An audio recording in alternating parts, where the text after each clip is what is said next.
My name is Greg Boundy. I'm the Director of the Centre for Innovation in the South Australian Government's Department of Trade and Economic Development.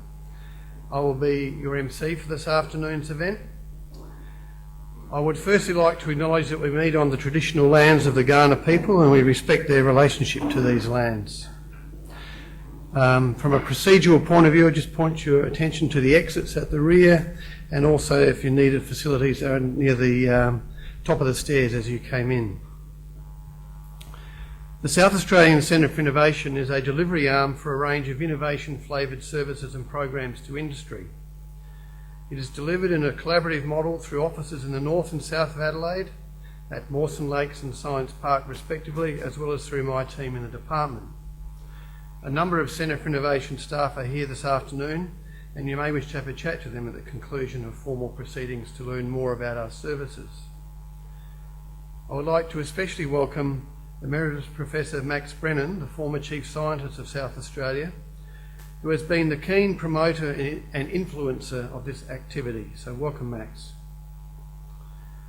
I would also like to extend apologies from both Brian Cunningham and Raymond Garand, who are unable to attend tonight due to some urgent commitments. Brian and Ray have both followed the development of this activity with a great deal of interest, and indeed have seen it from both perspectives since swapping roles as CEs of DFEAST and DTED, respectively, late last year. Both are totally supportive and encouraging of the objectives of this project. Today's event had its origins from DTED's perspective in a survey that we did in July 2006, where over 100 of South Australians' advanced or elaborately transformed manufacturers were asked a series of questions about the sectors they were operating in, their capabilities, their employee skills, barriers to growth, access to state and federal funding, and significantly linkages to other organisations including government, industry and research. Among the many interesting statistics were a couple that we found very surprising. Only 24% of the respondents were aware of research institutions, and even more alarming, only 4% had actively engaged with them. That then aligned with some work led initially by Max, but then implemented through Department of Further Education, Employment, Science and Technology in collaboration with DTED Centre for Innovation, which is what this afternoon's event is all about.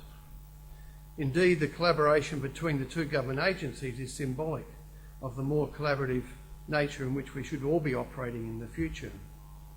One only needs to reflect on the Cutler report to see the relevance and importance of collaboration to the whole innovation agenda in Australia.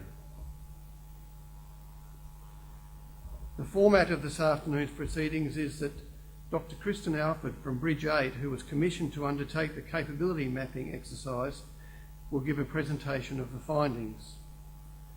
Following that, a range of speakers from industry, research and government will then speak briefly on their perspectives on industry and research collaboration issues. Max Brennan will then lead a panel discussion together with the opportunity for questions. I think on the back of your agenda when you came in, there's an opportunity for you to write questions. So if you want to jot any down during the proceedings, we'll collect them later before the panel session. The formal part of proceedings will then conclude with closing remarks from Dr. Craig Fowler, representing DFEAST. Then there is an opportunity for some informal networking, as well as some much needed refreshments at about 6:30. To assist in the networking process, your name tag is colour-coded, depending on whether you're from academia or research, industry or government. I'm not sure whether that's supposed to give you a clue as to who to speak to or who not to speak to, but I'll leave that to your own discretion. Collaboration is recognised as a key ingredient for all organisations to leverage opportunity. In particular, we've been surrounded by excellent examples of research and collaboration in South Australia over many years. From the Department's economic development perspective, how can we better leverage more research into achieving market-driven needs by industry to create or supply opportunities for enterprise and industry development? Industry and academia are often driven by different agendas, which can make collaboration difficult. Yet we do see many examples of industry and research working effectively together. The challenge for us tonight is how do we facilitate more of that? The Economic Development Board is currently finalising an economic statement that will shape the state's future economic growth strategy. The final report, to be provided by the board in March of this year, will take into account the current global economic environment, the possible implications for South Australia's future growth, any opportunities and risks that might emerge from this, and ways of addressing them.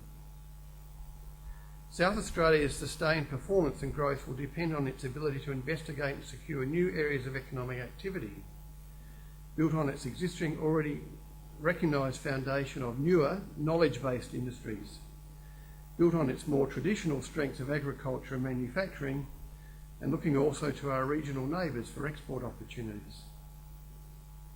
However, as a state that is already looking beyond its traditional strengths and building new knowledge-based industries such as the defence sector, advanced manufacturing, education, ICT, for example, and having a good reputation for these industries, South Australia is generally seen as being in a better position than many to resist the current major adversities that we're facing. If South Australia is to capitalise on the relatively good position in which we find ourselves, we must pull together, work together and look for ways to collaborate and support each other.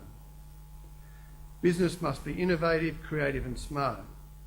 Look for opportunities to value add and look for market opportunities in new and perhaps unexpected markets, whether they be locally, nationally or overseas. And in that process, look for effective ways to work with research organisations to assist in addressing these opportunities. So the challenge from this afternoon is, how can we use what we have learned to work more effectively both individually and collectively?